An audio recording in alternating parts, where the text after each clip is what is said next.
Hi, this is Herschel Gordon Lewis, and you are listening to WithoutYourHead.com. Well, this is Nasty Neil. This is Annabelle Lecter. And we are joined by an icon in the horror world, Angus Scrimm. Very, very happy to have you with us. Thank you. Yes. And right, the icon, man. That's a resonant sound.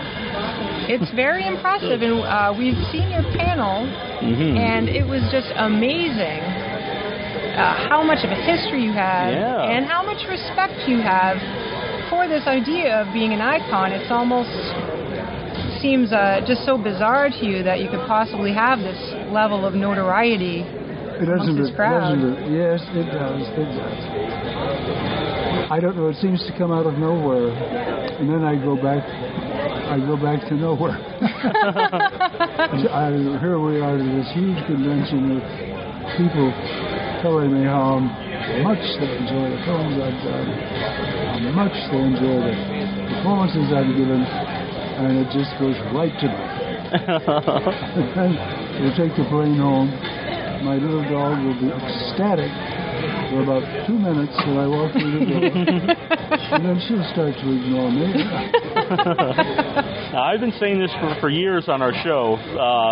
I've been watching horror movies since a little kid, and usually I was never really afraid of any films, but I was always afraid of the tall man, especially of the end.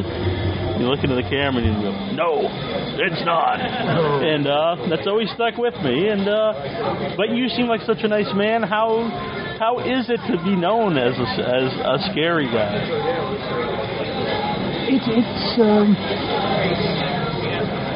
It's a payback, actually. When I was a little boy, I was runtier than most of the kids in the neighborhood, and the big boys used to pick on me. They liked to chase me. So I was scared of them. So I went through my childhood quaking with fear that somebody was going to come and chase me, and if they caught me, heaven knows what they would do. In actual fact, it was a pretty good neighborhood, and they wouldn't have done anything except laugh and laugh because I was running. But now, to think that I'm getting my own by scaring people is most fulfilling. And it's such a great attitude you have, because you'd said in the panel that you imagine yourself doing these Cary Grant sort of career, but you seem so happy with what you've done. You even mentioned that you will watch your own films and really enjoy them. Some of these people never watch their movies, and it's a real shame, and it's very odd. But you really enjoy the whole thing. I like seeing them, even some of the ones that can't be called good films. It's very fulfilling to see oneself on a screen interacting with other actors in an emotional situation. Yes, I love it. Of course, you're right. My initial thought, even from early childhood, was that I wanted to do movies because all these glamorous people were there. It was during the Depression when nobody had a lot of money except the ultra-rich. And my dad was 50 when I was born, so he lost his job in the Depression, had to take piecework or vacation replacement, whatever he could get. My mother, fortunately, was a good cook, another Pearl guy, and she became the head chef at the biggest hospital in Kansas City, Kansas. And so she had an income. My two sisters went into teaching in grade school, and they brought home money, so we didn't fare bad. I think my mother made $50 a week, and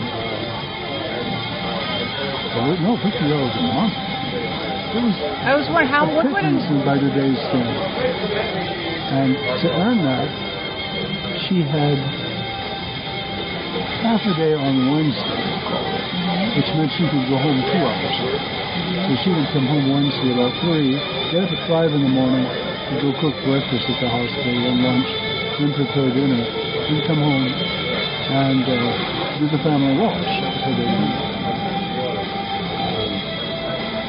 But anyway, I was talking about having the money to go to movies and how within that close to poverty time for so many, many people, if you could spend a dime, well, I think the big downtown movies cost a quarter for first one admission. You could see these glamorous Hollywood gods and goddesses like Garbo and Gable and Jane Crawford and Betty Davis, Manilroy and William Powell. Oh, Colette Colbert, Marlene Dietrich. You could see them and it was incredible. It was to us what the Greek gods were to the Greeks. So I did want to get into that milieu. And I loved William Powell. I still love William Powell. He was so suave, sophisticated, witty, debonair, capable to handle any situation. He played, you remember him, he played Nick Charles and the Gymnasts with a beautiful Nina Roy. So yes, Ford Cary Grant, who was a deaf English import who played both English and American characters with this singular way of talking and was just hilariously funny in pictures like Bringing Up Baby with Catherine Hepburn, The Awful Truth that I wrote, oh so many others. So yes, and that's what I saw myself doing.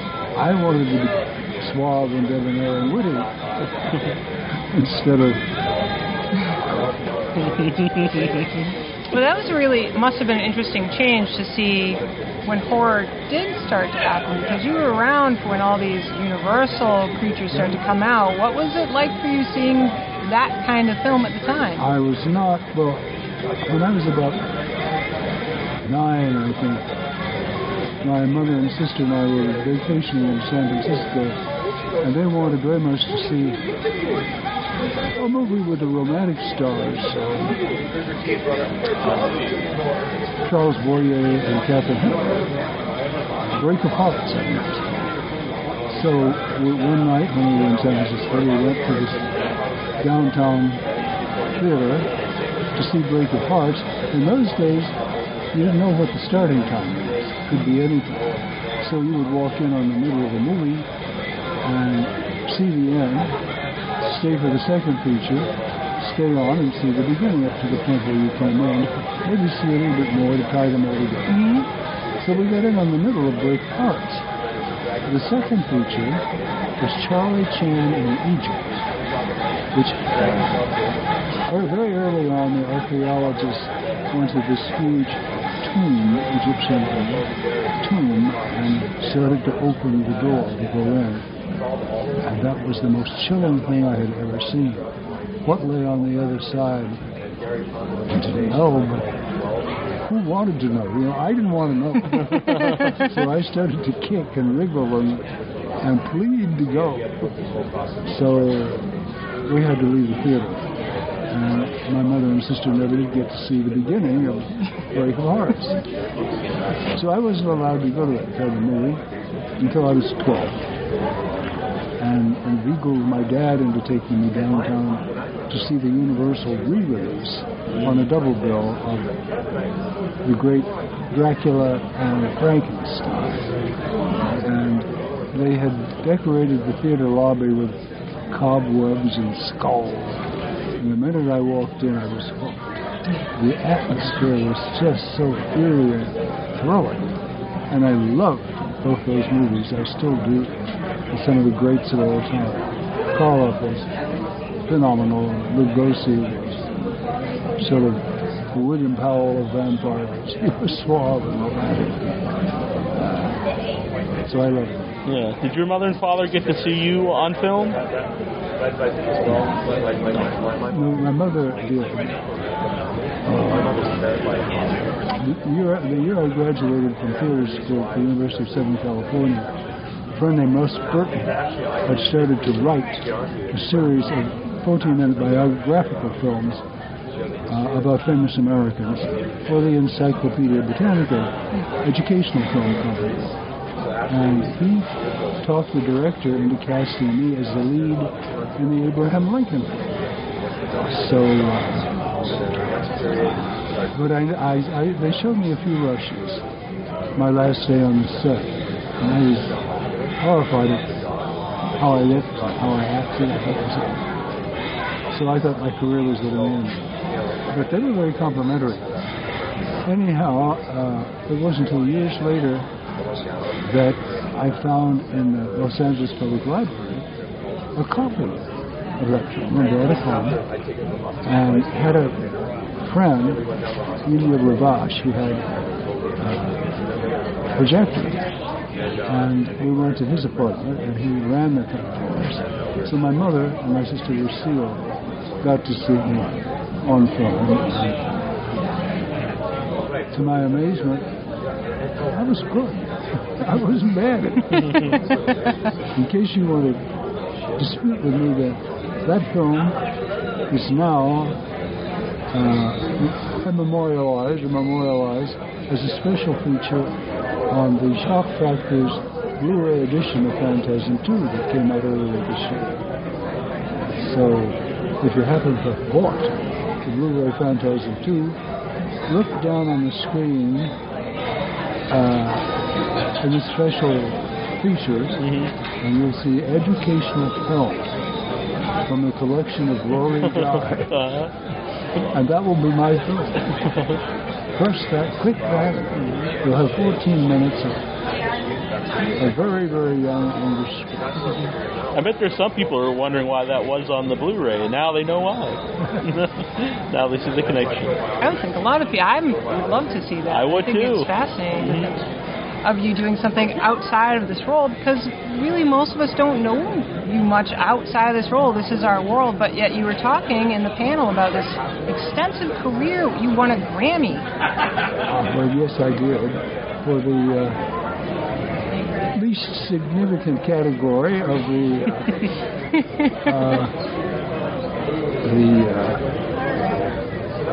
the Grammy Awards. Best album notes. The printed information on the back of the LP jacket or in the compact disc booklet. I did. I wrote those for years to make a buck while I was struggling to find acting jobs. They paid my living expenses. And I got to write, I think I wrote thousands of liner notes. I was nominated 6 times for Grammys, won once. And that was for the classic Eric Wolfgang Color Gold LP, which came out in 1976, I think. Very interesting. Now, during the panel, you mentioned that Don Coscarelli had written the role of the tall man for you. What besides being tall, what was it about you that he saw for that role? When Don was shooting the first picture he ever made, he cast me as the drunken father of Gregory Harrison. You remember Greg? Greg played the lead, and we shot in a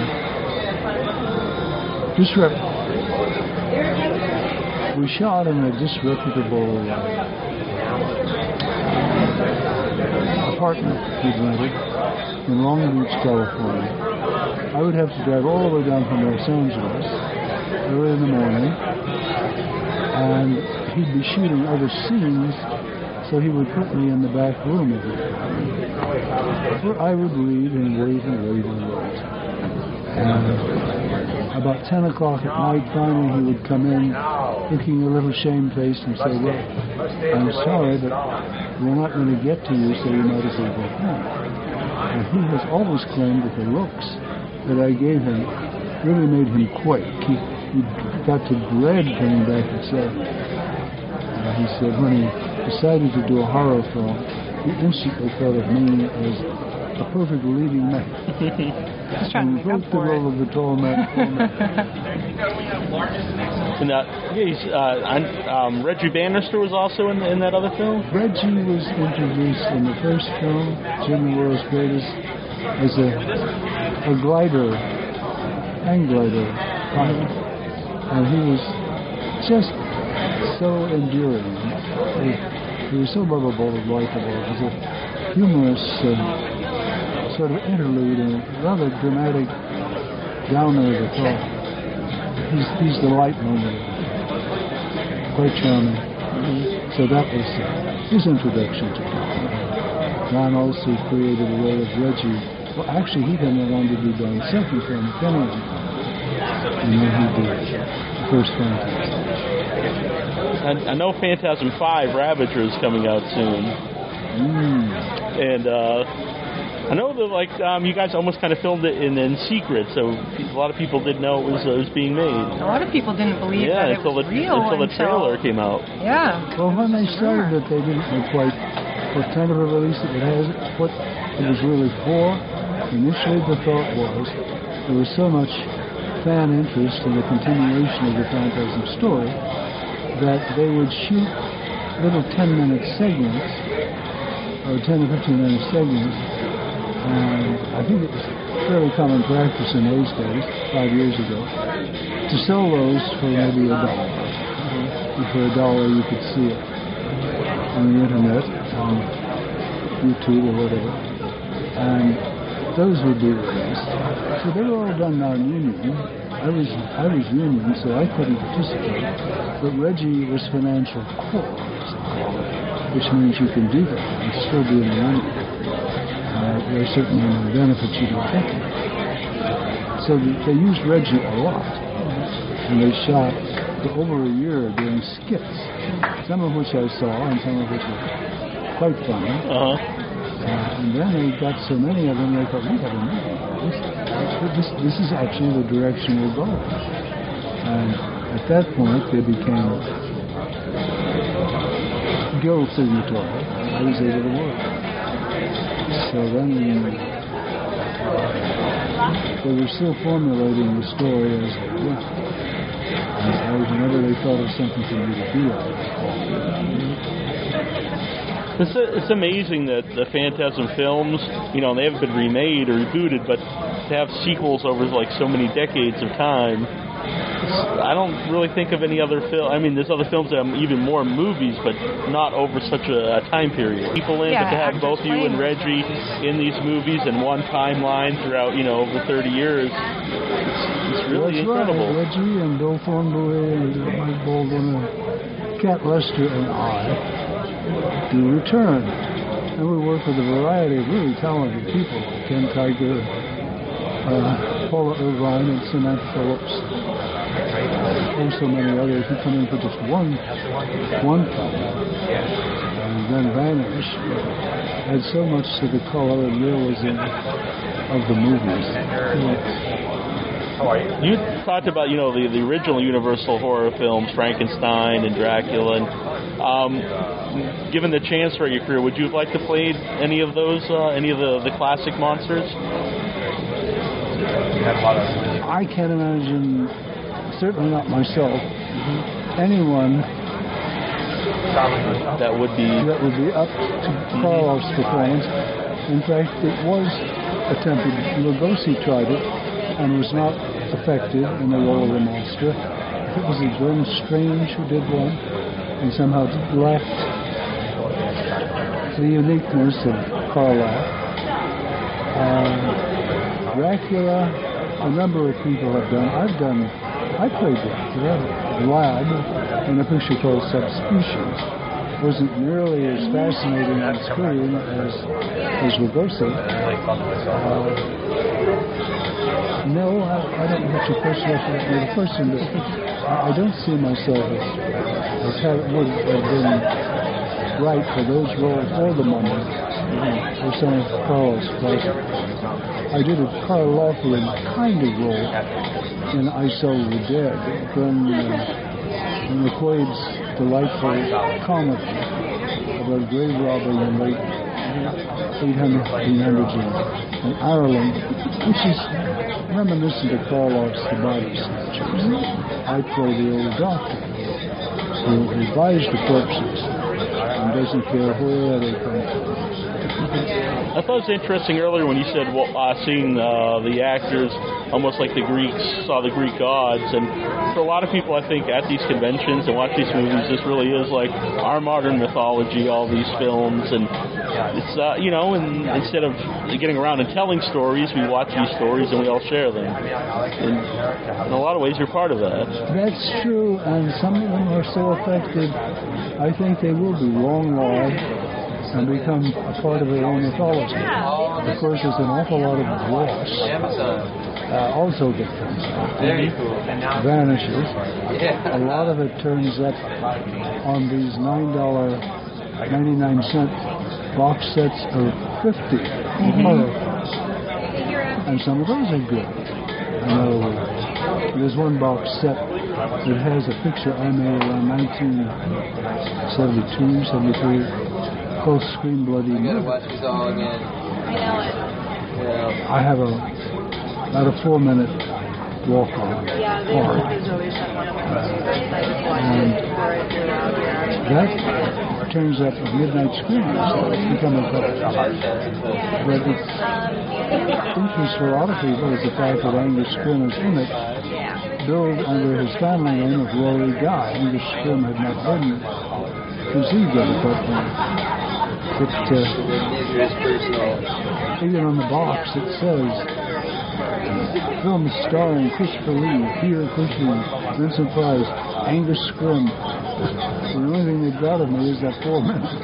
That must be nice, though, to be included amongst those actors. That's incredible. So that's wonderful. Now, where is the origin? You mentioned this a few times, that you have a pseudonym as Angus Scrimm. So where does Angus Scrimm come from? During the war, I kept a workbook. I also thought I was going to write books. And any kind of an idea occurred to me, I would write down a phrase or a title for a possible story or a character name that I found fascinating. And I didn't remember it until 2 years ago. I was leafing back here a book with Keene Music, and there on one page is written Angus Scrimm. The first time I ever used it was at a theater of the Callboard near La Cienega Boulevard on Melrose in Hollywood. And I was playing, I was at USC and I wasn't supposed to be doing off campus plays. But I thought I know this would be reviewed in the Times and the other LA papers, so I better cover my tracks. So instead of being billed as Rory Guy, I asked to be billed as Angus Scrimm. And that was the first time I ever did, but then I did 3 month plays. Rarely it popped up in something I did right, where I didn't want to use my name.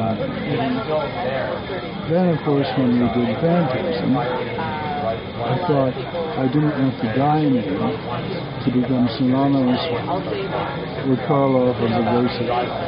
And it wasn't a frightening name, it didn't have the red words. Karloff. So I remembered Angus Scrimm.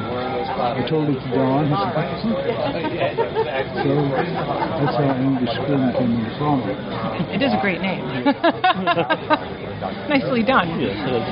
So what were you writing? You've mentioned writing a few times. What was your style of writing? What did you want to produce?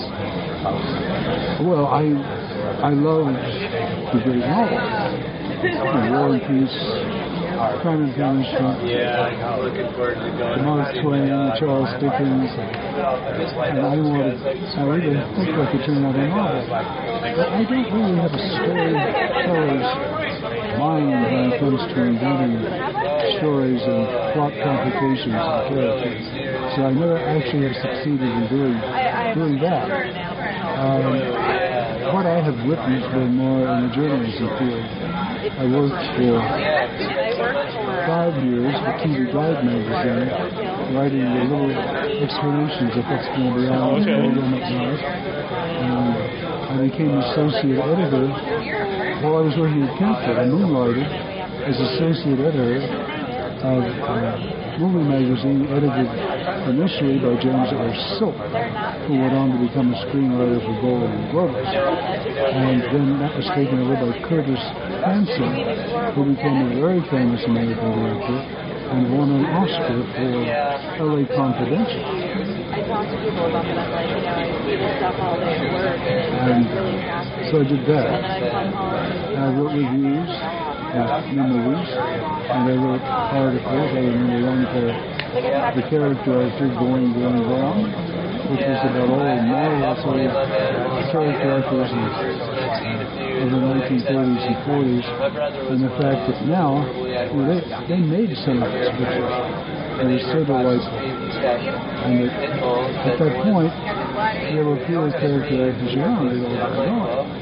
And when we printed, I spent hours calling the files at the Motion Picture Academy and the Ray Stewart collection for photographs. And we printed a gallery of about 100 faces of greats like Edmund Oliver, Sarah Allgood, Maria Uspensky, Arthur Preacher, and Eric Rohr, Slim Somerville. I have that magazine. I go back and look at it at least once a month. I'm so proud of that article. I'm so proud of the photo gallery. It's a great contribution to journalism. So that's the kind of stuff I actually wrote. Also, during my mother's long illness, she was given an overdose of iron by her doctor who should have known that. So it caused her to have tiny brain lesions that plunged her immediately into old age dementia. And she spent 4 to 4.5 years in that state. And we loved her. We weren't about to put her in a convalescent home or a rest home, a care home. So we kept her at home. I had the apartment below. My sister had the apartment above. My mother was in my apartment with me. And my sister came down and helped on the occasions when I was out making Phantasm, for example.